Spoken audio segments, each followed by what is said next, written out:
여러분 안녕하십니까? 자, 여러분 매경 테스트 경제학 읽을거리 강의를 시작하도록 하겠습니다.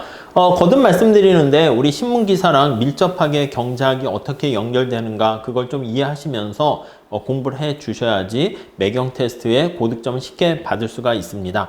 자, 우선 교재 52페이지에 나와 있는 건데요. 여기서는 거시에서도 사용되는 용어입니다.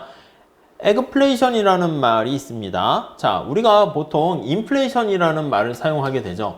인플레이션, 물가 지수가 이제 상승하는 거야. 물가가 상승하는 거를 얘기합니다. 자, 에그플레이션 도대체 뭐야? 이렇게 볼 수 있는데 여기 한번 내용을 볼게요.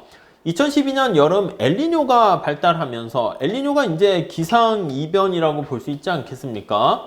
기후의 온난화나 이런 것 때문에 발생하는 거죠.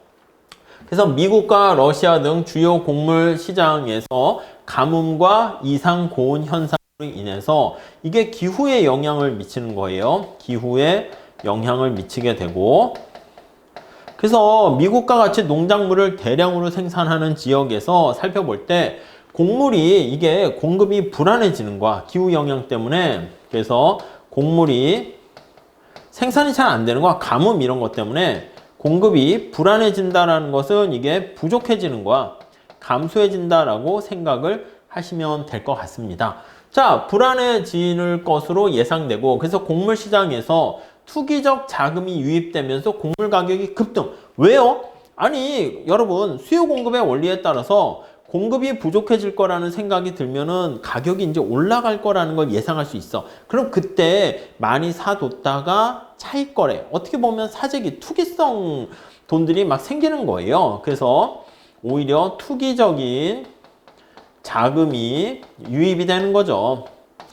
유입이 되니까 이제 서로 비싼 가격에 이 곡물을 구입하려고 해. 그럼 진짜 어떻게 됩니까? 맞아요. 곡물의 가격이 더 올라가게 되는 것을 알 수 있습니다. 그러니까 이 모든 것들이 같이 쫙 짬뽕이 돼가지고요. 곡물 가격이 올라가게 돼요. 그래서 곡물 가격이 상승하게 된다라는 것을 알 수가 있게 됩니다. 네, 그렇죠. 자, 그래서 이러한 경제 상황에서 어떤 사람들은 에그플레이션 또는 피그플레이션, 피스타플레이션 등등등 얘기합니다.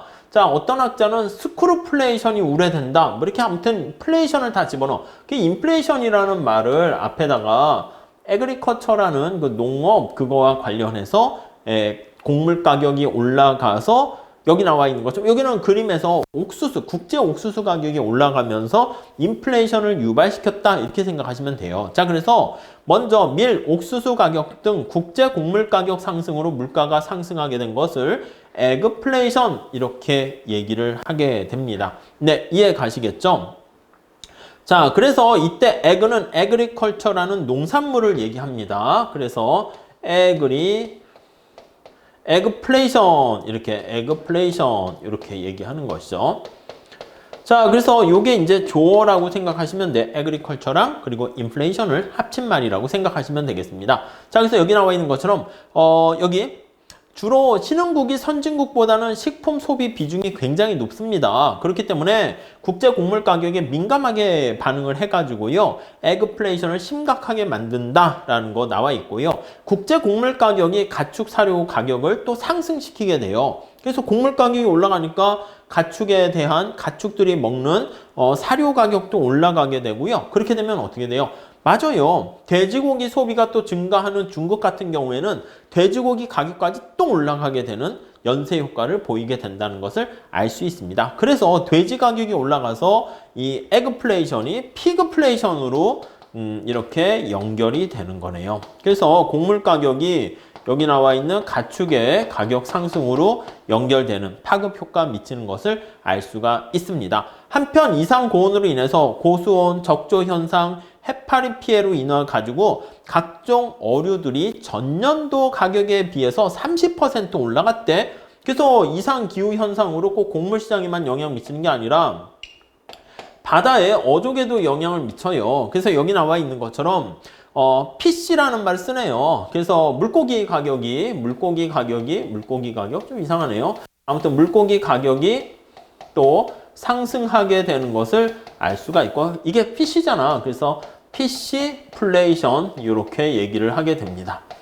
자, 그래서 우리가 여러 가지 1차 산업과 관련된 농산물이라든가 가축이라든가 수산물과 관련된 그쪽에서의 물가 상승의 원인을 이렇게 얘기하고 있고요. 더 나가서 여기 보니까 이상고온으로 고수온 적조 현상 등등등 해서 피시플레이션이 발생하게 되고, 밑에 보니까 아이고 배지플레이션이라는 말도 나오네요. 채소나 이런 가격들도 이제 폭등하게 돼서 뒤에 다 여러 가지 플레이션을 뒤에 붙여가지고 물가가 상승하는 것을 보여주고 있습니다. 그 다음 여기 보시면은 최근에 여러 플레이션 덕분이라고 하면 그렇죠. 때문에 생필품 가격이 연쇄적으로 상승하게 되지만 중산층의 임금은 별로 올라가지 않습니다. 그러니까 우리가 시중에서 중산층의 임금은 올라가지 않았는데 생필품 가격이 올라간단 말이야. 근데 우리가 생필품은 반드시 소비를 해야 되는 거잖아. 그러니까 실제 소득 자체가 떨어지게 되는 거예요. 그 결과 여기 보시면 생활 경제가 어려움에 빠지는데, 어떤 전문가는요 재미난 표현을 썼어요.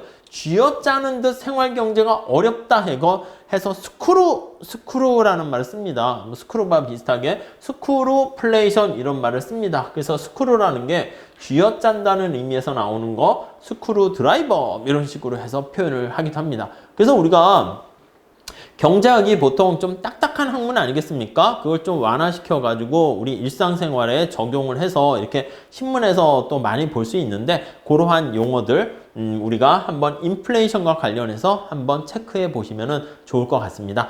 잘 한번 정리해 주시면 좋겠습니다. 여기까지 할게요. 감사합니다.